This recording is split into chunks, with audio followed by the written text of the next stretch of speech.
وزیر اعلیٰ پنجاب شہباز شریف کی اسمبلی آمد، ایوان میں پہنچے تو پرتپاک استقبال۔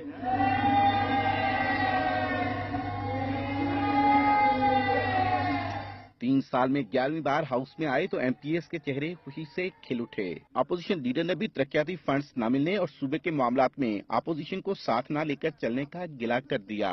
وزیر اعلیٰ پنجاب سے یہ کہوں گا کہ بطور ممبر اسمبلی اگر آپ یہ فنڈز دے رہے ہیں تو یہ پھر سب کا حق ہے، یہ آپ کو یکساں سلوک کرنا چاہیے سب کے ساتھ۔ مائک بھی لگا، انتظام بھی پورا تھا، مگر اپوزیشن کی تنقید کا سلسلہ بڑھا تو وزیر اعلیٰ خطاب کیے بغیر ہی ایوان سے چلے گئے۔ ایوان میں دنیا نیوز کا بھی خوب چرچا رہا۔ پینشن فنڈ میں بے ضابطگیوں کا معاملہ اٹھانے پر بار بار ارکان دنیا نیوز کا حوالہ دیتے رہے۔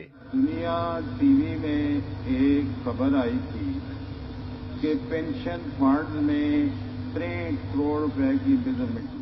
ایوان میں پاناما لیکس کے ذکر اور جواب میں عمران خان پر تنقید کے باعث ماحول خاصا گرما گرم ہو گیا۔ آف شور کمپنیز جناب عمران خان صاحب، محمود رشید صاحب آپ کو بولنے نہیں ہوا، ساری زندگی خبر کریں۔ وزیر اعلیٰ کے اسمبلی آنے کے باوجود کورم ٹوٹ جانے پر پنجاب اسمبلی کا اجلاس جمعرات صبح 10 بجے تک ملتوی کر دیا گیا۔ کیمرہ مین فرید ملک کے ساتھ لیاقت انصاری، دنیا نیوز، لاہور۔